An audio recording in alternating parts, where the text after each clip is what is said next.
Hey you all, Happy New Year. Carpetbagger here, coming to you live from the South, more specifically Brasstown, North Carolina, and even more specifically than that, Clay's Corner, the possum capital of the world. And I am here for the annual New Year's Eve celebration known as the Possum Drop. You're going to want to check this out.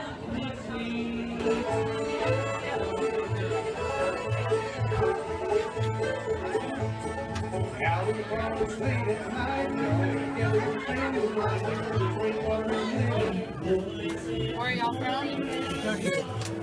Did you drive here for this? Really?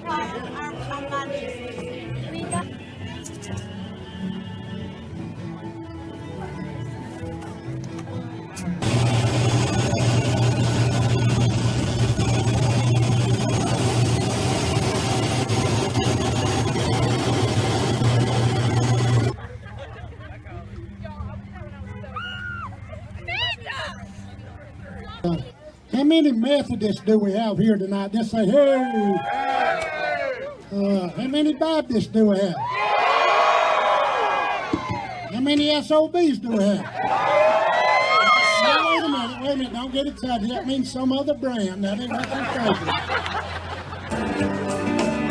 For the Lord and the law and the working man.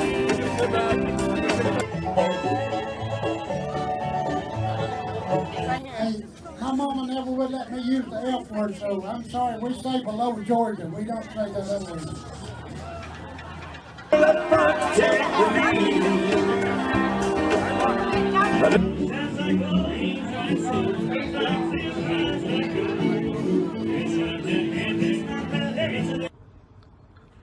So you may be asking yourself, what exactly is a possum drop? Now, you see, up in the north, more specifically New York City, they every New Year's they drop a glowing ball in Times Square to ring in the new year. And here in the South, more specifically Brasstown, North Carolina, thousands of people gather at a small town gas station to lower a possum in a plexiglass box at the stroke of midnight. So at the same time that the ball is dropping in Times Square in New York City, so is a plexiglass box with a live possum in it dropping here in Brasstown, North Carolina. Now this is the very definition of small town charm, of small town fun. Who on earth could have a problem with this? Well, a lot of people seem to have a problem with this. This group that has a problem with this is known as PETA, People for the Ethical Treatment of Animals. And they have been trying to shut down this celebration since, I think for the last 10 years, have been trying to take action and have come pretty close to shutting it down. Clay Logan, the owner and founder of the Possum Drop, has actually blamed Eric Rudolph, of all people, for PETA's involvement. And we done real good at it. We didn't have nobody to bother us or nothing for about 8 or 10 or 12 years. And then about 2003 and 4, Eric Rudolph come through here. Was, run, Eric, run! Eric Rudolph, run, Eric, run, you know.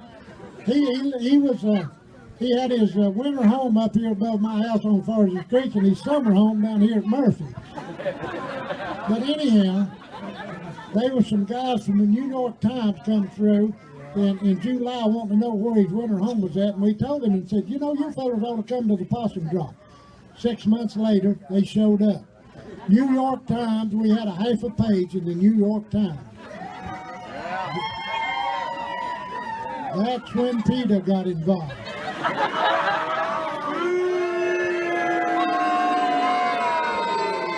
Come on now, let's all be good Christians about that. And this legal battle between Clay Logan and PETA has reached national attention. Has been reported in the Wall Street Journal. There's been segments about it on the Colbert Report. PETA's argument is that a possum being dangled up in the air where there's crowds and loud noises and fireworks, that's very stressful to a possum. And I'm not an animal expert. I'm not a biologist. I'm not a zoologist. But I do know that when possums are upset or angry, they have an involuntary mechanism where they pass out unconscious. So if a possum falls asleep or falls into a coma when they get stressed out, to me, that almost seems like a possum is almost incapable of being stressed out. So if the possum doesn't like being hang up there, he'll pass out and he'll wake up and the whole thing will be over. And I've never actually seen the possum pass out, and I've not heard about the possum playing possum while it's up in that box. But nonetheless, PETA has been trying to shut down Clay Logan and the possum drop, and they've been pretty close to doing it. This is actually, this year, between 2015, 2016, this is the first year in 3 years that they've been able to use a live possum. Apparently, and I'm not a lawyer, but let me see if I can get this story right. The Wildlife Commission of North Carolina had been giving Clay Logan a temporary permit so that he could use a live possum. I guess it's illegal to keep a live possum, but they gave him a permit to use a live possum once a year for this event. PETA sued the Wildlife Commission, saying they did not have a right to issue Clay these permits, and a judge here in North Carolina agreed that they did not. So they were unable to give Clay a permit, so he could no longer have a possum and therefore no longer have a possum drop. But there are local politicians who are big supporters of the possum drops, and in the North Carolina Senate they actually passed this law. Now I'm going to go ahead and show you the whole law because it's worth checking out. So this law states, Section 1, no state statute, rules, or regulations related to the capture, treatment, or release of wildlife shall apply to the Virginia opossum, and it gives the scientific name there, between the dates of December 26th of each year and January 2nd of each year. And Section 2 states that this only applies to Clay County. So, if you're following that, there's a small window of like a week where there are no laws protecting possums in the state of North Carolina. And I just find this hilarious. I mean, the law, obviously, they passed the law to allow Clay to do his thing, but it's funny. It's like there's no laws protecting possums. It is the possum purge from 26th to January 2nd. The possum better hide because there's no law protecting you. So PETA did not like this, and PETA challenged this law successfully. The PETA actually said that this created a zone of lawlessness, which of course Clay Logan actually started using as a catchphrase for the possum drop.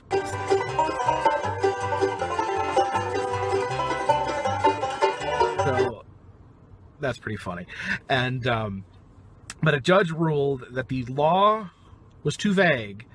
Now, I could see some things maybe questionable about that law, but vagueness is not one of them. That is the most specific law I have ever read. There's nothing vague about that.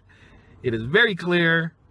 I don't know where you would possibly see a shred of vagueness in that law. Now, Clay has done a few in the last couple of years, tried to find workarounds since he's not been able to use a live possum. I think 2 years ago, I believe he had covered the box, the outside of the box, so you cannot tell if there was a live possum in the box.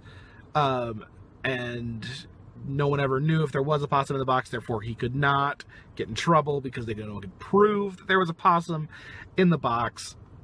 And last year, they lowered a pot of possum stew instead of a live possum. Not as satisfying. So I guess this year, I'm not sure exactly what happened, but a judge ruled, I mean, I think this is all still being fought in the courts, but a judge ruled that Clay could do his possum drop this year, and he can use a live possum. So, here I am at the first possum drop in 3 years to use a live possum. So, what happens at a possum drop besides the dropping of a live possum, of course? Well, it is quite a charming small town show. They have local music acts performing.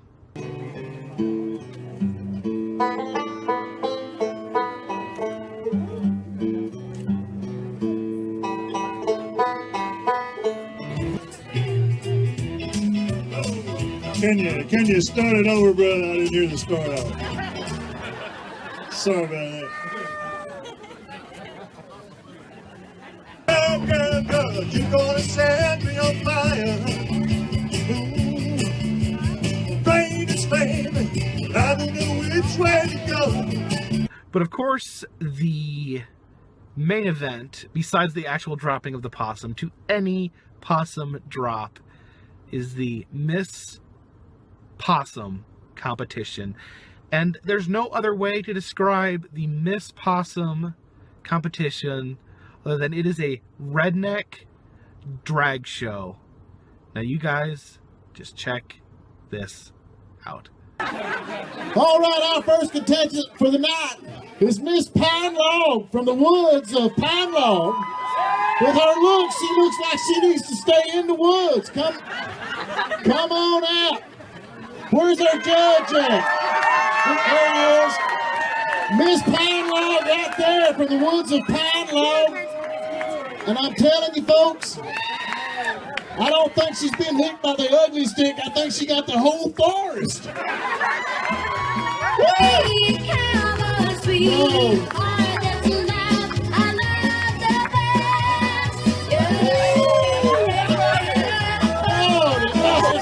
She's with, I'm telling you, y'all. Oh, she's bribing the judge. She's bribing the judge. She's bribing me. With the dark black, trust me. Yeah, she's from the big city of Hayesville, North Carolina, has been known to hang out with the wild crowd. She hangs out with the wild crowd.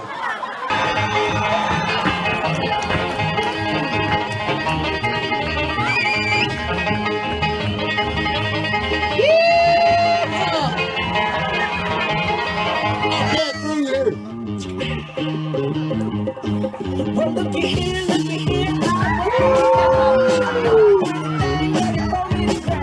But she's got the moves. Hang on, baby. That's what you say. Tell me, baby. Get on up. Get on up. Get on up. Like a sex machine. Get on up. Get up. Get on up. Get up. Yeah, what's your move, baby? That's a pretty good right there. Like a sex machine. Whoa, whoa, whoa, whoa, hold it, hold it, hold it. Miss LA is here. Where's Miss LA? All right, here she comes. Look at her, baby, look at her. Woo! Come on in, baby. Miss LA, you got moves and you even got the radio on, man. Girl, sweetheart, funny pump. Help her, bless her heart, bless her heart. Jeez. Hey, what? I wasn't saying it. Oh, you don't want anything. Crazy woman. What the heck are you kidding? What are you doing? Where have you been? Do you realize this is a beauty pageant and you're supposed to be on time? Hey, wait a minute. Okay. No, I don't know if I want you there or not. Negative. He's ready. She's ready to go. Let's see some moves. West Arizona, rocky top down in Tennessee. Ain't no smoky smoke, ain't no telephone bill. That could be the New Year's baby right there. Oh my God.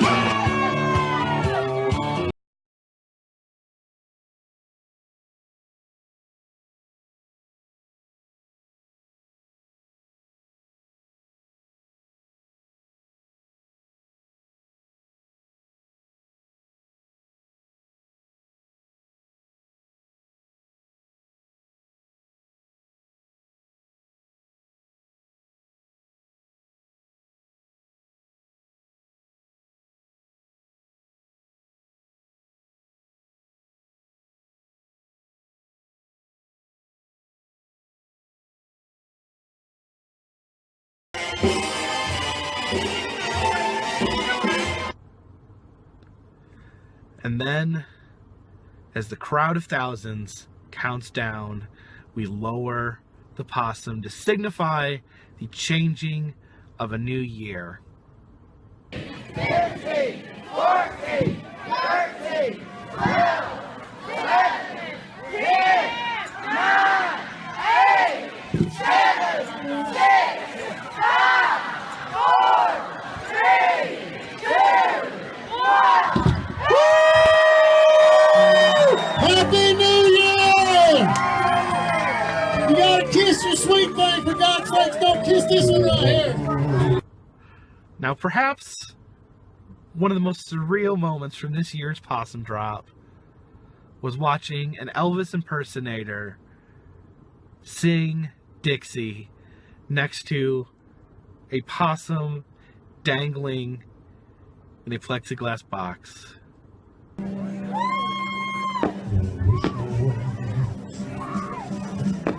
Land of cotton, old times that are not forgotten.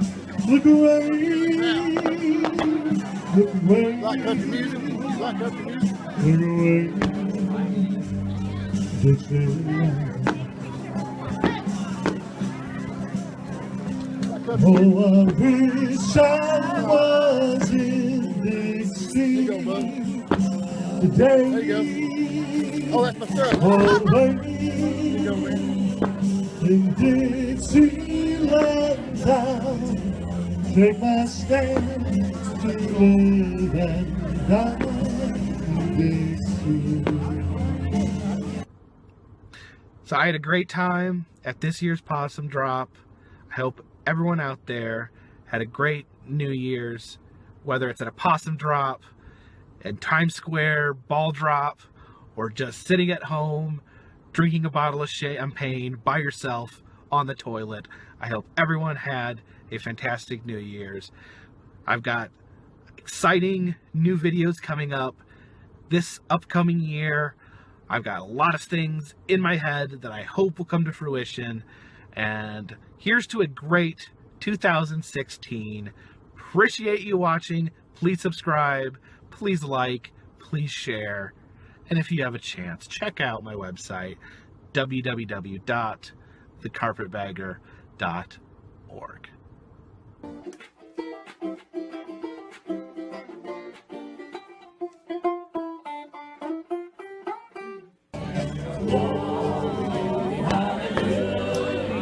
His fruit is marching